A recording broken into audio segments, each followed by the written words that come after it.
I've wanted to return to New Genesis to cover it again for a while now. Maybe 6 months after my original New Genesis video, something clicked and I understood the game better, even as many of my hopes from the second anniversary proved to be unfounded. My opinions changed fast, and that video was never really my best work, being from the first few months of this channel, so I unlisted it, though it's still viewable in the playlist if you really must see it. The plan was to go back a year later and make another video, but last summer I was busy with moving and just was more interested in Phantasy Star Universe, so I pushed it back. But while I've been doing this, I've seen the occasional discussion that New Genesis is dying, and I've also read stuff that seems to indicate that updates have slowed down a lot, which is a shame, as 2 years ago I was convinced the game was just about to hit its stride. The last story chapter before the 2-year anniversary update was exceptional and reminded me of how the original PSO2 story kicked into high gear at the end of episode 1. The new Lucille area was some of the best and most repeatable instanced content I've played in this game, and the private space system gave us a massively upgraded version of the private rooms of base PSO2, and finally fixed the absence of some kind of player housing feature for New Genesis. I was entirely ready to give it a pass on its slow start.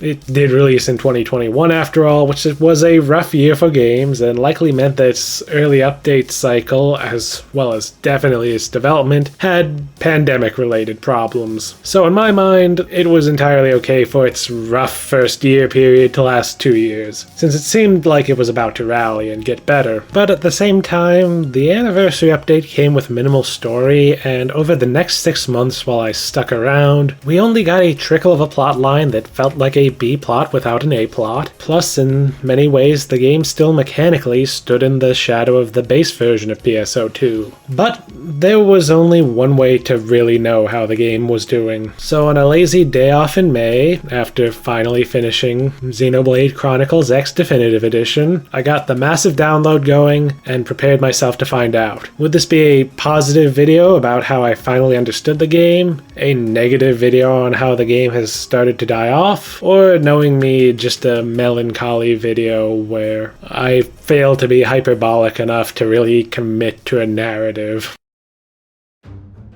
So of course, logging back in after a while was the usual clusterfuck. Getting dropped back into a busy town square. I always hate when I log off in Alio, while you get a million different pop-ups, including some quests that automatically cleared and gave me free 11-star gear. Now granted, 11 and even 12-star gear was pretty much just vendor trash at this point, but it still meant that anything I used to have was immediately worthless, and that I really didn't have to work at it to get caught up. Just for logging in and being of a certain level, I had gear that was good enough for most content, even if it wasn't quite the best gear, and it only took a couple of days to go from level 80, the cap from a year and a half ago, to the new cap of level 100. And frankly, that was without focusing on it much.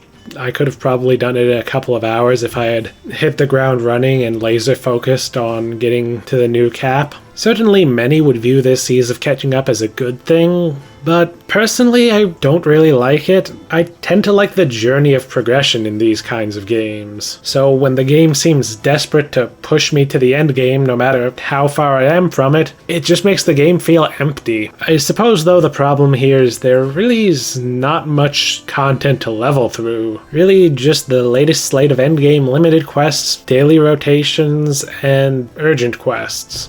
And the focus on the endgame also means that there's a bit of a landfill design issue. Whole systems exist to get rare weapons that are now utterly irrelevant. And maybe this focus on pushing everyone into the endgame content is necessary. While things felt crowded at first, it turns out to be because they've really cut down on the number of blocks in each region. And I'd find out later that even for stuff encouraged by dailies, and even with all-ship matchmaking that I think is a newer feature, it can take a bit to get matchmade into a party for stuff that people aren't running multiple times a day, or which isn't an urgent quest that everyone will flock to at the same time. I imagine this would be a really big problem if you had players spread out across the entire level curve. Granted, maybe I'm not playing at the ideal hours for this, but it's still not encouraging and speaks to the fact that the game tends to only have 1 or 2 focused pieces of content at a time, and everything else goes empty. But Once I got out of the chaos to my private space to try and figure things out, I saw that there's no new classes since Slayer and Waker, which is very disappointing. This is an area where the game really suffers from being in PSO2's shadow. There's not a single class that isn't either directly lifted from PSO2 or a very obvious adaptation of one that's in PSO2. I just really wish NGS had more of its own identity. Plus, look,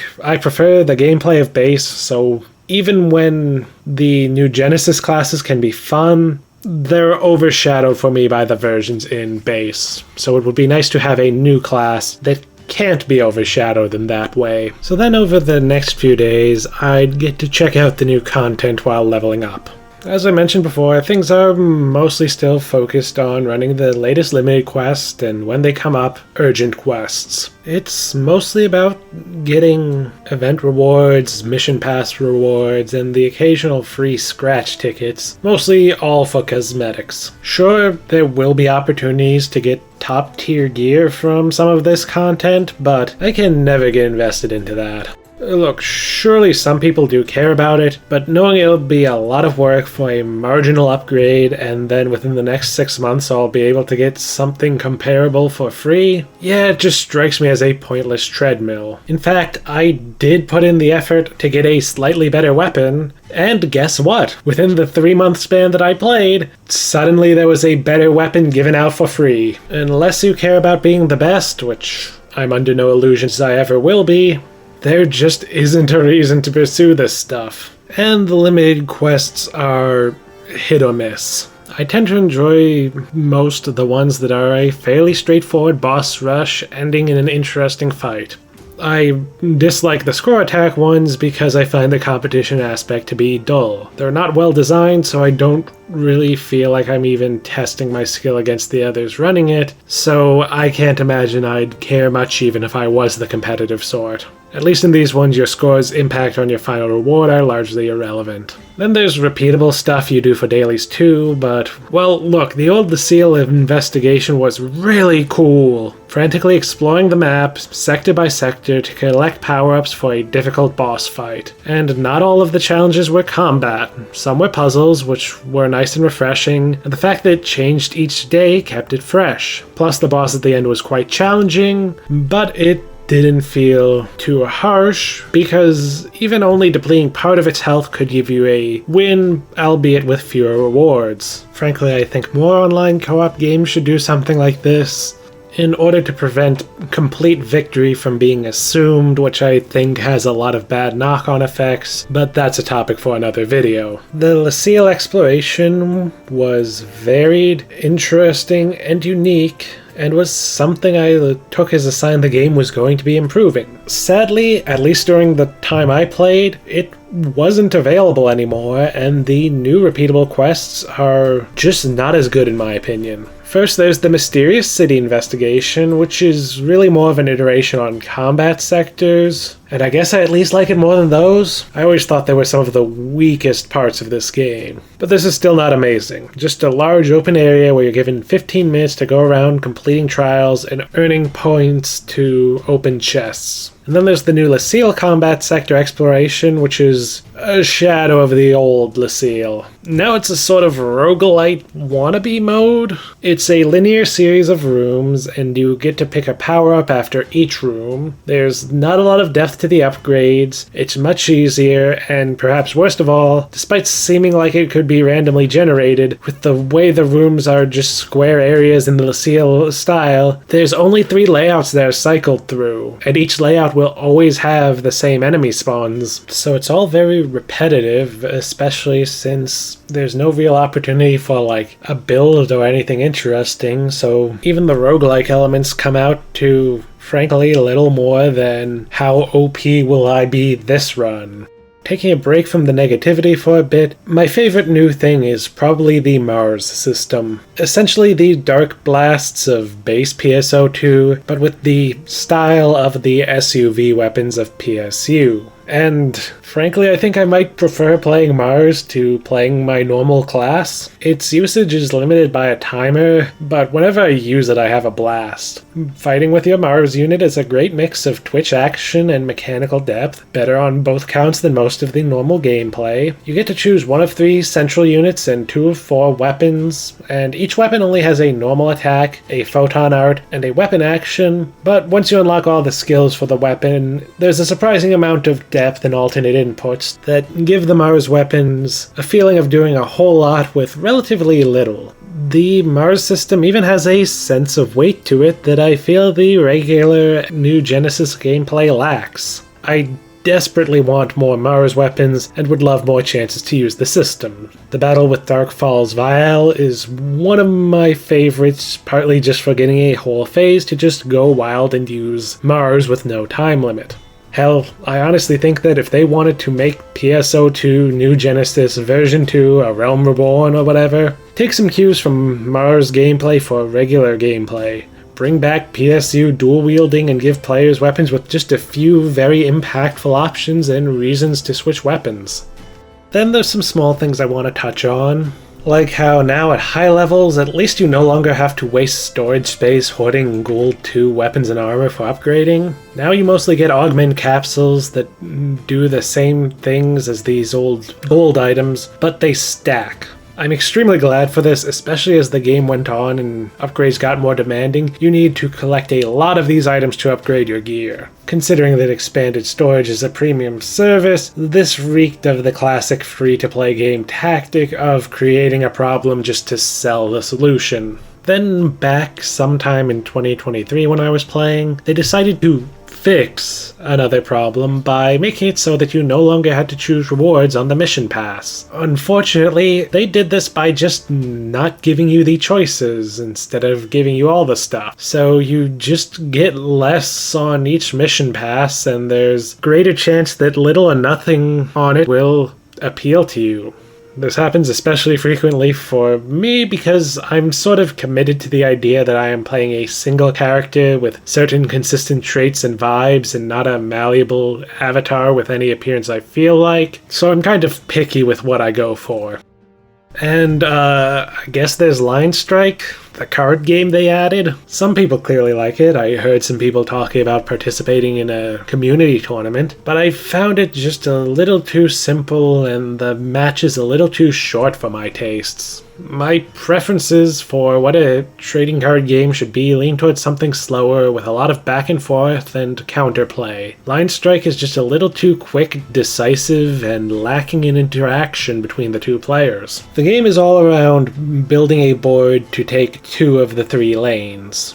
This is done by simply having a higher total power in that lane than your opponent. At the end of each round, the player with more power in a lane deals damage to the enemy's shield in that lane, equal to the number of cards they have there. Deal 5 damage and you win the lane, and your opponent can no longer capture the lane even if they pull ahead. You get 3 energy per turn and can play any number of cards you have the energy for. More expensive cards can be played by either saving up energy, any you don't spend will roll over to the next turn, or by evolving a card, playing a card on top of a lower cost card of the same color, and subtracting the bottom card's cost from the top card's cost. And most cards have effects that can affect either you or your opponent, which is where most of the interesting parts come from.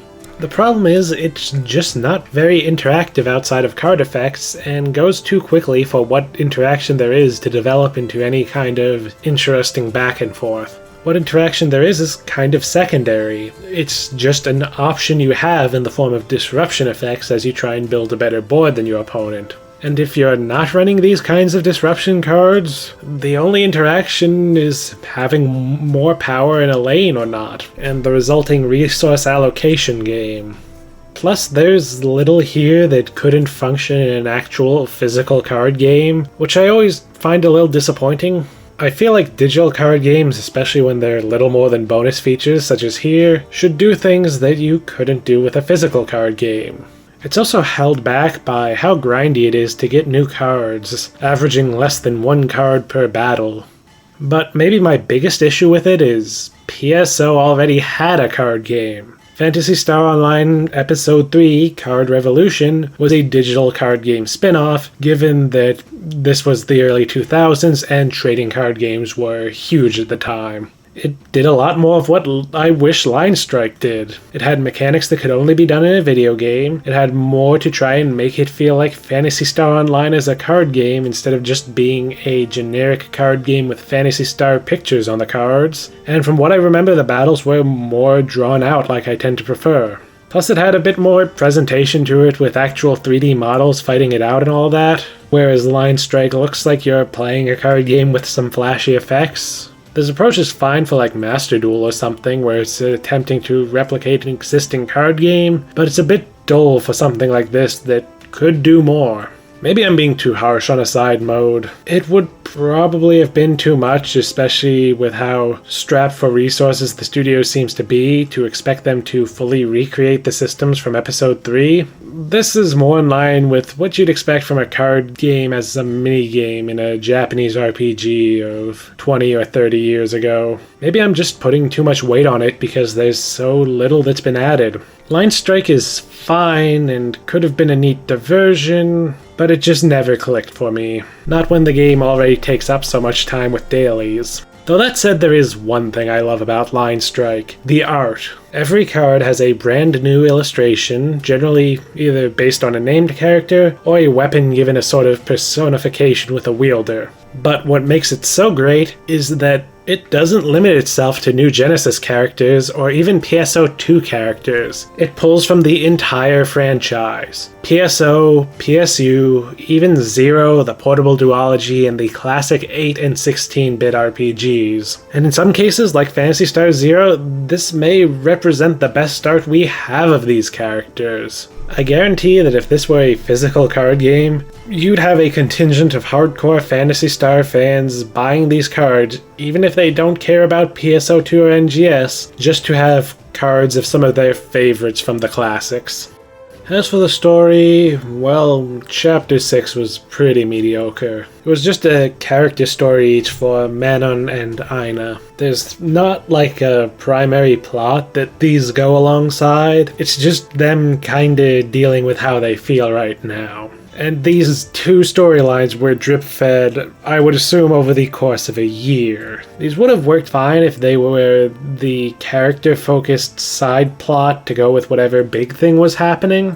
But there's nothing except the vague background thread of the Starless, so it's entirely left to be carried by your attachment to these two girls, and I never really had much attachment to them. It's a real waste, too, as they could have really used an overarching plot to sell the threat that the Starless pose. Maybe, as I said before, they meant for the Starless battles to play out through gameplay, your adventures being the main story, but the problem here is that the Starless are introduced and treated as some sort of apocalyptic threat, and this is not a sufficiently hard game to really sell that. Then Chapter 7 is better. We get a main plot again, and it's pretty exciting, full of delicious implications for the story and connections back to PSO2, but in exchange, it's terribly short, much like Chapter 5, basically being all climax to the last 2 years of story, except Chapter 5 was wrapping up 4 chapters worth of story, but Chapter 7 only has 1 to wrap up. 1.5 if you count the introduction of the Starless in Chapter 5.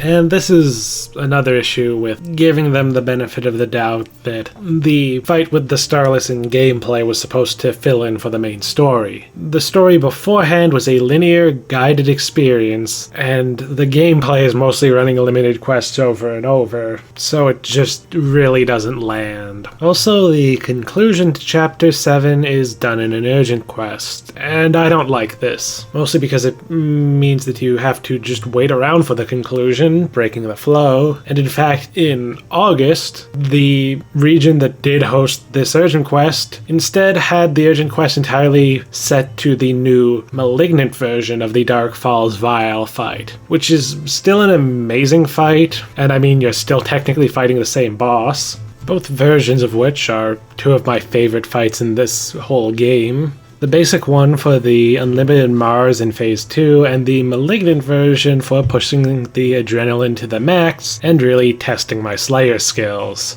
But the problem is that the Malignant version lacks the NPC dialogue or the concluding cutscene, and I have no way to tell if it even counts at all for the story progress. So if you're just doing the story now, you're kind of at an impasse. And this is kind of just extra frustrating since they had this problem with Chapter 1. Its finale was the Dark Falls Interception UQ, but then for the Dark Falls Aegis Showdown, they create a solo version for the climax for that part of the story. So I don't get why they would go back to making the UQ mandatory to finish the story. Plus, giving a solo version for the story makes it less likely that anyone will be running the UQ totally blind, so it makes for a better co-op experience anyway. Plus, this is just a very sudden and abrupt conclusion. The Starless were introduced at the end of Chapter 5. They were mostly a background threat to the personal drama of Chapter 6, and then in Chapter 7 you are told they have an incredibly powerful leader, who you then kill, making it seem pretty much like there was no actual conflict with the Starless. Like, it feels like going straight from the inciting incident to the climax. Hell, there were 2 other Dark Falls fights that were just given no story presence whatsoever. There's also less emphasis on the side story episodes, so that's a bit of a wasted opportunity. Their addition helped to flesh out the side characters in the world and make it feel a bit bigger than it was at launch. Then again, when the main stories are so bare bones, what's even the point of side stories?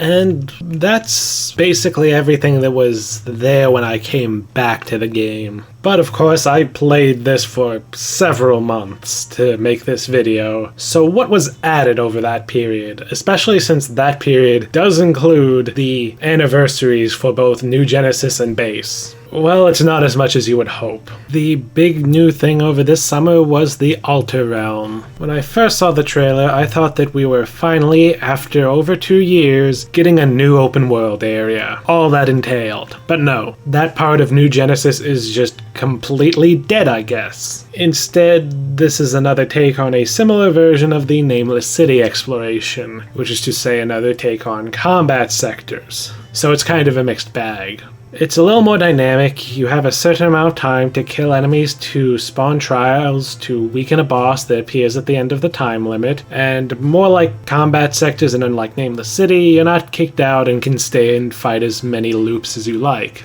The problem is, while this is still an improvement, I never liked combat sectors to begin with.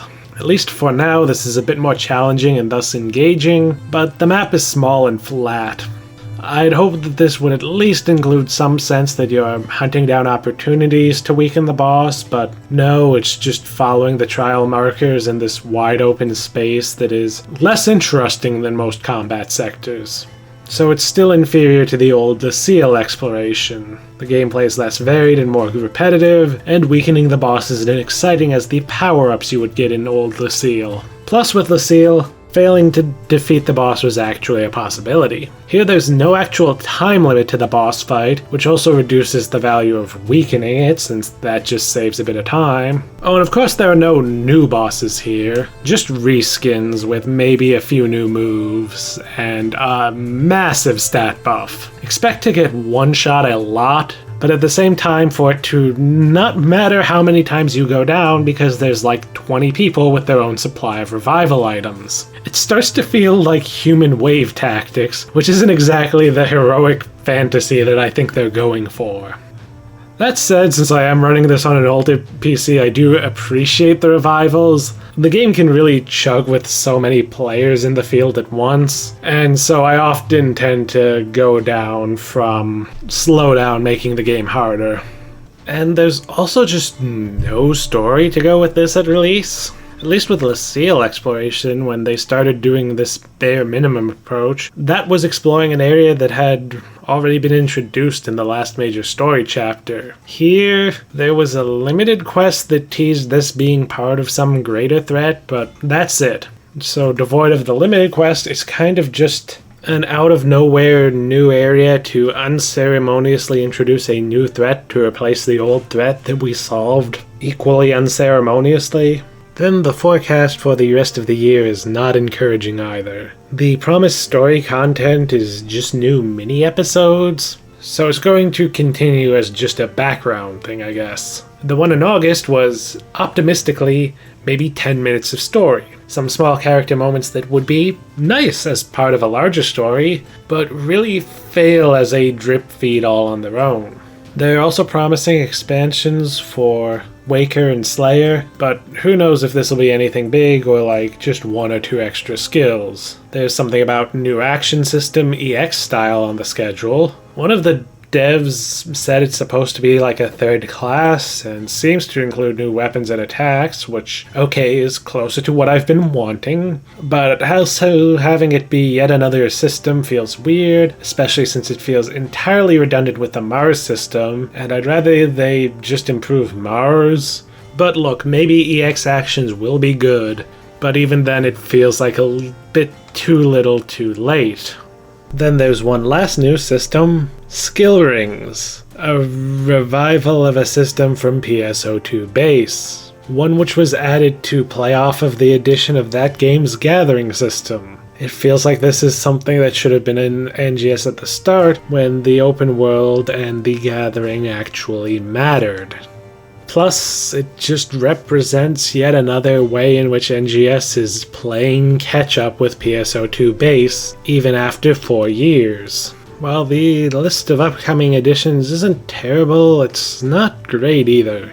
It feels like the minimum amount to keep people interested, playing, and paying. Like, maybe this is just my video essayist speaking, but my first instinct is, well, maybe I should be kinder to the game, and maybe I should consider sticking around longer. Some of these things sound interesting, but the truth is, none of this is enough to make up for how bored I was with the game only a couple of weeks after coming back, or how draining it was to end up spending several hours each day sinking into doing dailies that I don't enjoy. The game feels like it's reduced to content, and here I mean that in the modern media critique sense of the word, not the more classical MMO definition of the word. So a work or a piece of a work released to keep the audience on a given platform with little regard to artistic quality. Maybe I'm just not a fan of this drip feed content structure and would prefer less frequent, larger updates. But even if you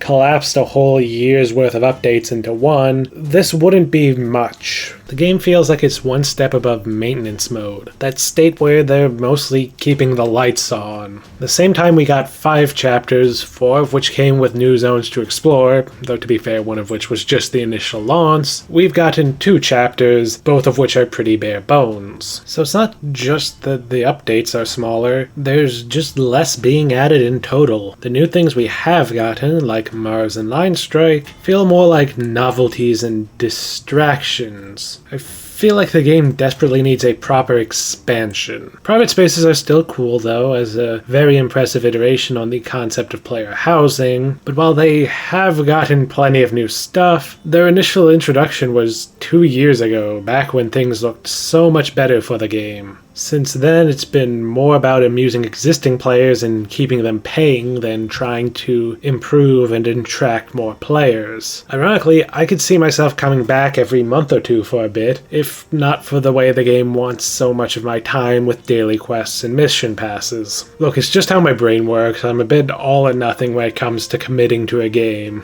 If you watch one of the NGS headline wave videos where they announce upcoming content, you start to notice something unfortunate. The focus clearly seems to be on adding new cosmetics for the paid gacha. So maybe the game really is just trying not to die and make money off of whales. It's kind of depressing.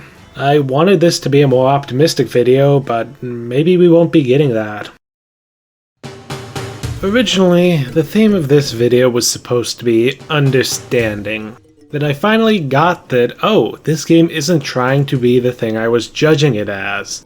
It's trying to be more of an old school online social space with a game attached, and it's very good at that. Sure, some people may not be happy with it, especially older fans who want a more traditional online RPG, but plenty of games have tried to be just a fancy online hangout space and have done it way worse than New Genesis has. But honestly, seeing how truly little they added to the game in a year and a half soured me on even that concept. Yes, the game is better if you look at it that way. The character customization and creative spaces are both fantastic for a social experience. The gameplay may be dull, but I have a lot of fun when I end up just spending an hour or two hanging out with a friend and admiring each other's outfits. The loot may be boring, but honestly cosmetics feel more exciting than getting mechanical loot in most games anyway. And true, for a socially driven game, maybe you don't really need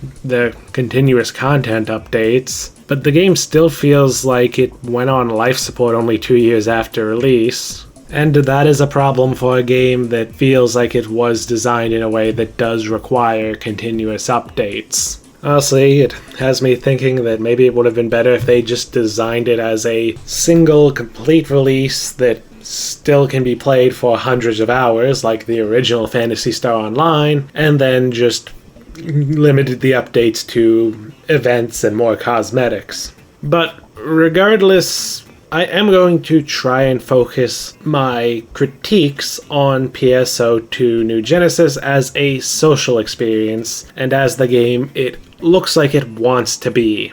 Because I think it's easy, boring, and generally useless to critique a game for going in a different direction than you would have liked. Not that I'm immune to doing that occasionally. But since this is the core of my critique, I want to focus it on how New Genesis falls short of being the best version of itself. Firstly, the open world, a selling point of the game when it came out, was totally abandoned. The last time we got a new region added was Stia before the 2-year anniversary. Reminder, we just had the 4-year anniversary.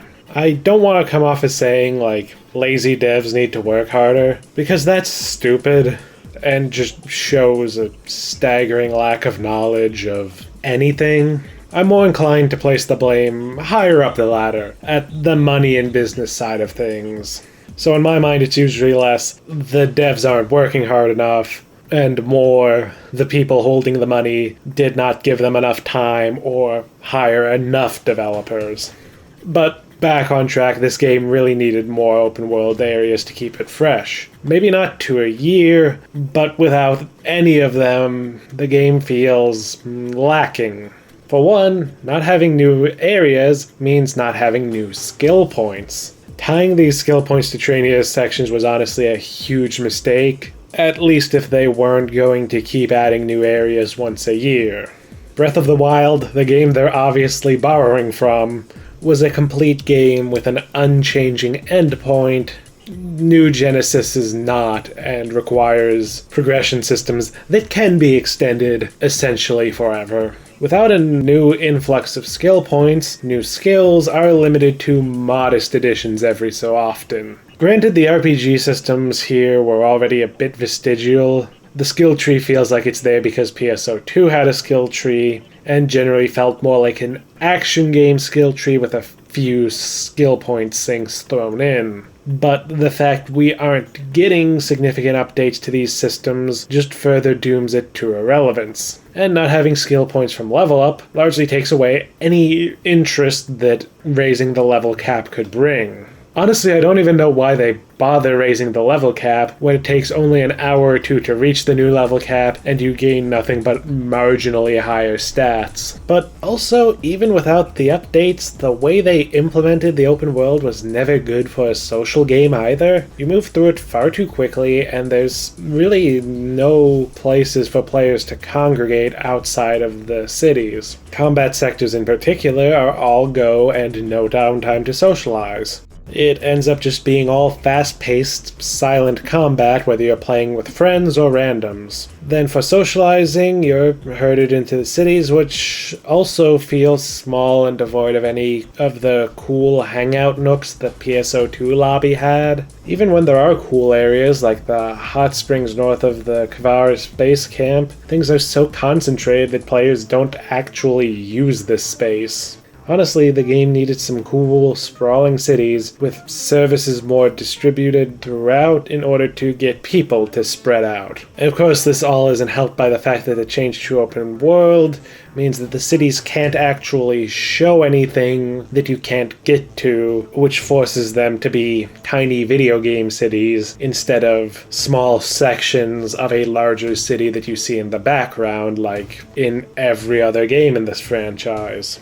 Plus, the field areas did need to be more slow-paced. A lot of older MMOs were quite slow, requiring you to stop and rest to heal, because this created a chance for players to sit and type at each other. While this approach is generally seen as dated, and I don't know if it would have been a good fit for New Genesis, but I think it does demonstrate why New Genesis being so fast-paced in the field isn't a good thing. Man, it really did sting to go back to New Genesis right after I finished Xenoblade X Definitive Edition. That's a game that often makes me feel like I'm playing Phantasy Star Online, but as a single-player open-world RPG, and just does the open world infinitely better than New Genesis does. Heck, it's got a larger hub city that's easier to get lost in, something that I feel like the MMO really could have done with. Then, on the topic of the open world being degraded, there is all-ship matchmaking for the various instance stuff that has replaced the open world. Now granted, all-ship matchmaking is probably a necessary fix to a declining population. Matchmaking for stuff like the new Lucille, that wasn't as heavily incentivized but was still available to run, could often take a few minutes even with all-ship matchmaking.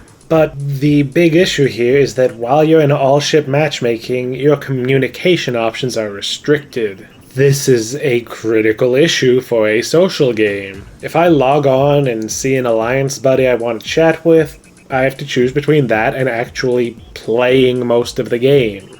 Or if I see someone online but they go to all-ship, no chance to talk to them unless I manage to catch them between runs. Granted, there's rarely much time for chatting in the middle of things, but it'd be nice to at least be able to just receive messages and then reply to them when you get out of the run. Then, for a game that relies so much on cosmetics, well, this is going to be controversial, but I find the way they've approached customization to be not especially appealing to me. There's a couple issues here. First is the fact that I don't think New Genesis ever really had the best, most coherent visual identity. Even just its direct predecessor, PSO2, I find to be far more striking. But further, whatever visual identity they might have had, they've largely lost it. There seems to be fairly little focus on making sure new cosmetic scratch tickets fit in with the setting, and while I'm sure many will be perfectly happy just making whatever character they like in a vacuum, I prefer having a clear aesthetic to work within, and feeling like when I see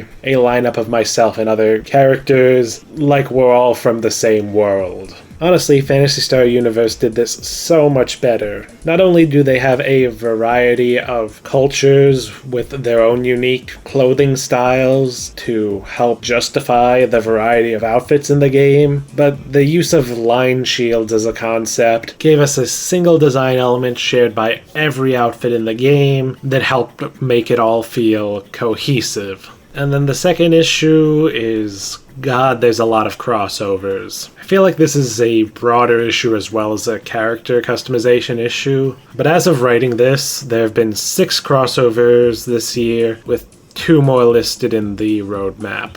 Now granted, one of those was the yearly Sonic collab that has existed in some form or another since the original PSO.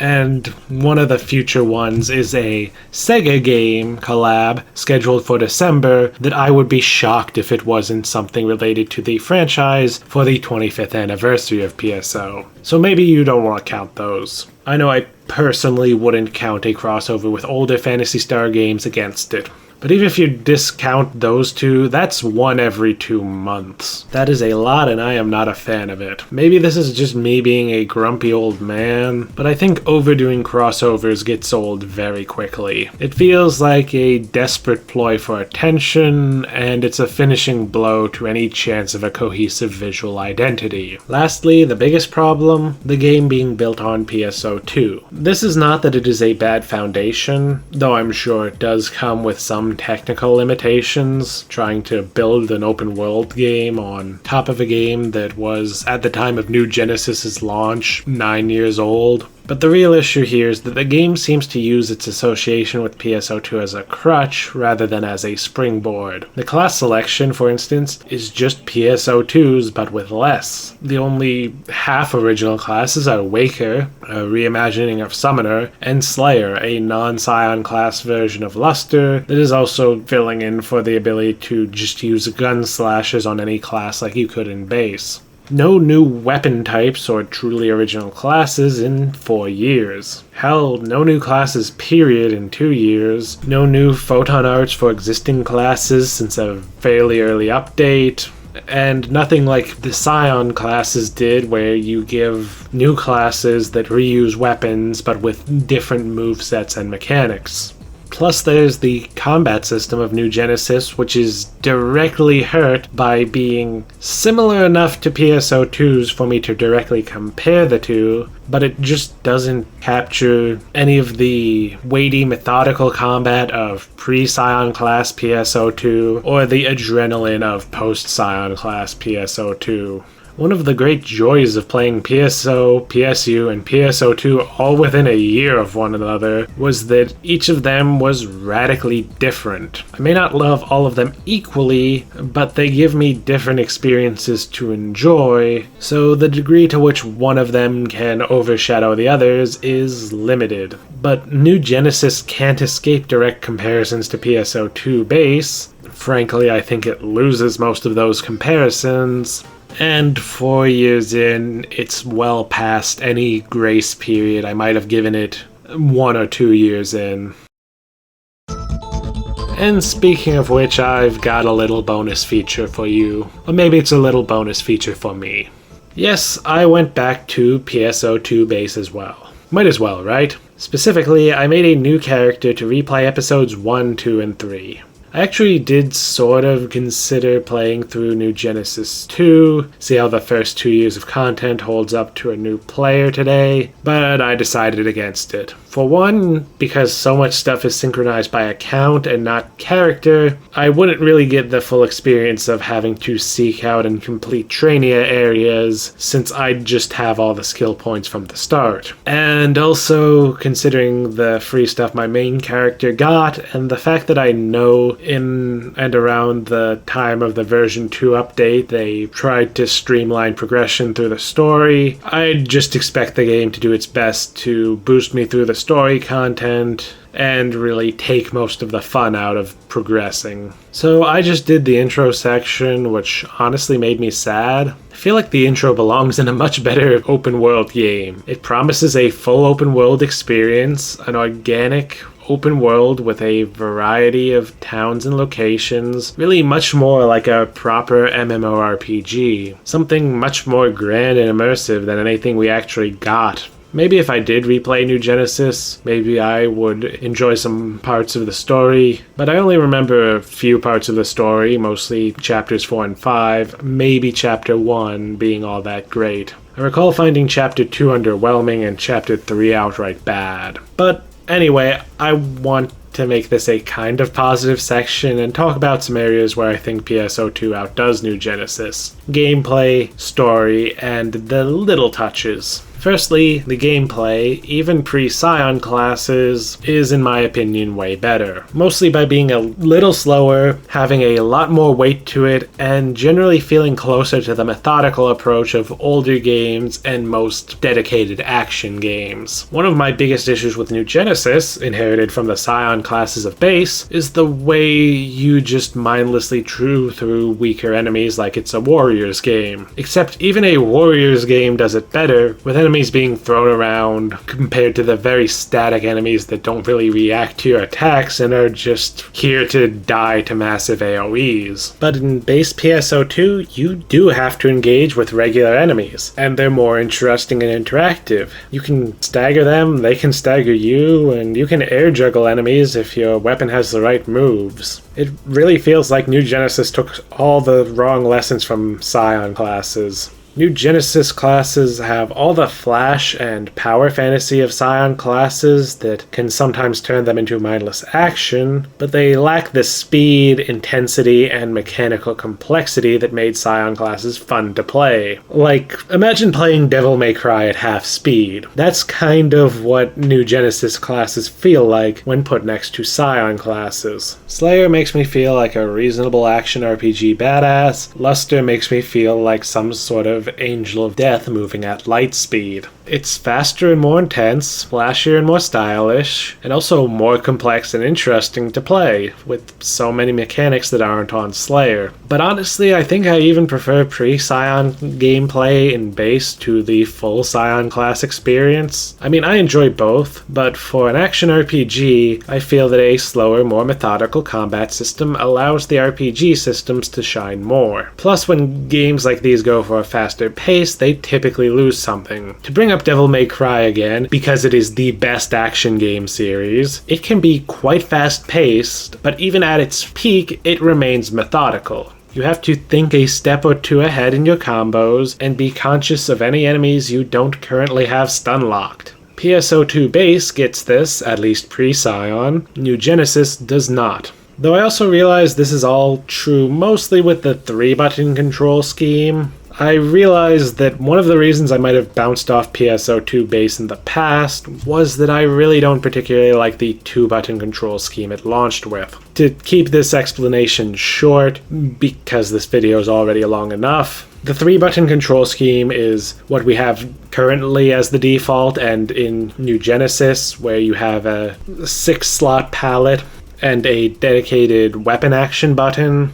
Whereas the old 2-button control scheme only let you equip your basic attack and 3 photon arts, with ranged and tech weapons not having a weapon action at all and using the weapon action button to switch to the back half of their palette, while melee weapons did have a weapon action, but they couldn't just use any photon art at any time, instead being tied to a combo system similar to a Warriors game, albeit more flexible and with combos that looped infinitely. And yeah, I just prefer having more photon arts and being able to be more spontaneous with all of them. Then there's the story. It's a slow start narratively. Gameplay-wise, it's quite easy to level through the early game. But the first half or so of episode 1 story, lots of slowly meeting characters, very rarely doing short gameplay sections, and having a few breadcrumbs of plot fed to you. But once it picks up, it starts gaining more and more momentum, unlike New Genesis where the story picks up just in time to be largely abandoned. And even the slow building up of a lot of characters does serve a purpose. This is a multiplayer game where all the player characters are part of an organization, so showing the others working within that organization is important because once you look away from the story mode, you're one of them, just an average ARCS operative who the world does not revolve around. Plus, it just helps sell the scale of the organization when you have so many co-workers with their own stuff going on, and they can sort of serve as a stand-in for other players.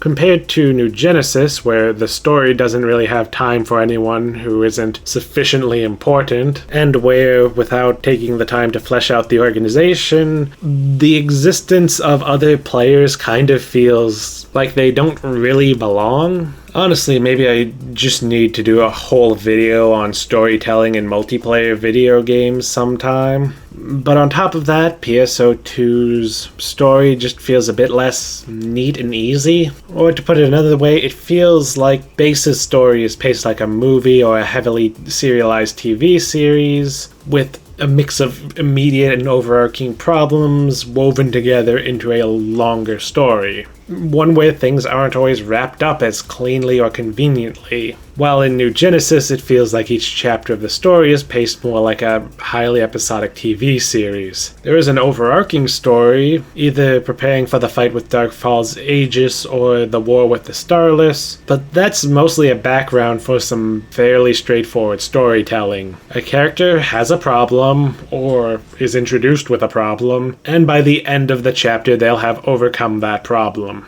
It's all just a little too clean and simple. These arcs don't really get the time they need to breathe, which is a serious issue when New Genesis has slowed to one chapter a year, compared to Base, which generally did one episode per year. And plus there's just a bit more of an edge to PSO2's story. New Genesis' story is pretty edgeless by comparison. New Genesis' story just feels very simplistic. You're the heroes, you fight the evil monsters. They introduce some complexity in Chapter 5, but then that's mostly forgotten again. PSO2, meanwhile, PSO2's story just does a better job of providing tension. The Fallspawn feel more threatening than the Dolls or Starless. The Dark Falls are characters with personalities instead of mindless destroyers, and the Ark's organization itself suffers from corruption that eventually comes to a head. That last one in particular stands out, because not only are people fighting other people generally a much more interesting conflict than fighting mindless monsters, but most of the PSO series has a bit of a rebellious edge to it, with corruption in the government and military commonly being key drivers of the plot in both PSO and PSU. But New Genesis, it's mostly just fighting monsters who are never made to be all that terrifying. Sure, they recontextualize the monsters that you were fighting in Chapter 5, but then they undermine that by introducing new monsters who are supposedly scarier than the old ones, and without any of the baggage of the interesting reveal they just made about the old monsters. Or maybe I'm making too much of this. I mean, look, PSO2 and New Genesis are probably M-rated just for the sheer amounts of fan service in these games. Playing through episodes 2 and 3 is a great time, but episode 1 really suffers from the new format. These cutscenes were really made to be random encounters in the field rather than a checklist in a menu. So, look, the story is my favorite part of PSO2 Base, at least in the first 3 episodes. So, maybe this isn't feasible. I know it wasn't for PSU's story mode, but I'd really appreciate it if a private server made efforts to provide a quality story experience, along with a quality leveling experience, and not just cater to players who want to focus on the endgame. The last thing I want to talk about with PSO2 is the little touches. Yeah, I know it's kinda vague, but I think it's important as these are areas where New Genesis cut corners, and I feel like it's worse off for it. If you ignore the little things too much in a video game, it starts to end up feeling like a mobile game, which is honestly a vibe I do get from New Genesis. Stuff like having a lobby area that I frankly find more fleshed out and natural than any of the cities in New Genesis, with more places to hang out, and vistas that can imply there's more than you're normally able to explore, and make things feel bigger. Or the fact that the game actually remembers where you logged out and places you there, instead of just a single spawn point per region. The fact that armor units can actually be shown on your character, heck, even just the stylish UI. These little things help PSO2 Base feel a little more like a labor of love rather than a product. Oh, and a completely random thing that maybe you've overlooked. If you do play PSO2 Base, check out the Screenshot Studio quests. They're surprisingly neat. You can even see the alpha test lobby in there. It's recognizable but still very different, and aesthetically feels a lot closer to the original PSO. Plus you can also see a bunch of areas normally reserved for story mode cutscenes and seasonal events. This isn't really a great ending for this segment, but I wanted to slip it in somewhere. Maybe part of all this is just me. After all, New Genesis is representative of a lot of things in gaming that I find myself turned off by. I'm picky with action games, preferring deliberate, skillful play to wild spectacle. I'm picky with RPGs, preferring meaningful mechanical choices and not really caring about making numbers bigger. I'm not really a fan of the increasing influence of mobile games in the broader gaming landscape, or the modern form of live service games that is clearly more of an influence on PSO2 New Genesis than the MMOs of old are. And I really dislike games that get me to play daily. The couple hours a day that New Genesis takes up have genuinely made me more miserable and feel like I don't have enough time in my days. Of course, the fact that I don't particularly enjoy the game enough to feel any desire to play more than necessary doesn't help. So maybe I was never going to like it, and maybe that makes this whole massive video a little unfair and pointless. But the game just feels so corporate.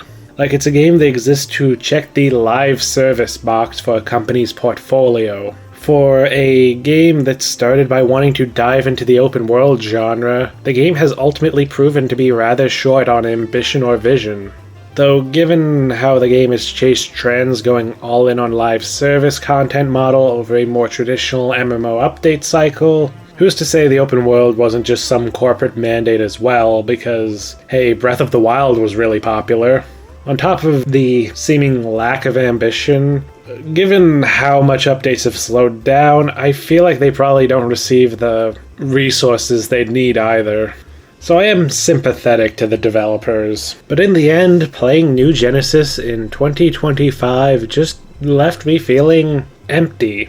Sad, even. There's something good in there with the truly impressive character customization and enjoyable social aspects. But so much of the game is not only underwhelming, but virtually abandoned by its developers. I'm actually glad I waited an extra year, because playing New Genesis last summer after only a 6-month break and without the excitement the Vile fight brings would have been really boring to come back and find, oh no, there's barely anything new. This is honestly quite depressing as we approach the 25th anniversary of Phantasy Star Online. I was hoping this would be a positive video where I finally understand the game and can at least acknowledge that even if it isn't what I'm looking for, it's still a good game, but I just can't, considering how much less there has been in the past 2 years than in the prior 2 years. So all I can really do is hope that maybe whatever comes next is better. But hey, thanks to the private servers, at least we can still enjoy PSO and PSU. Plus there's emulation for the other titles and PSU's offline stuff.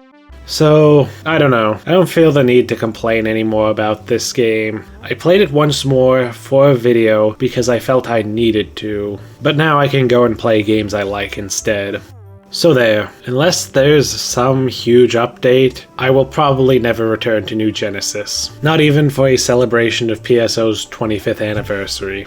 It feels sad to say, but the way things have been going, I just don't expect it to add much that appeals to me.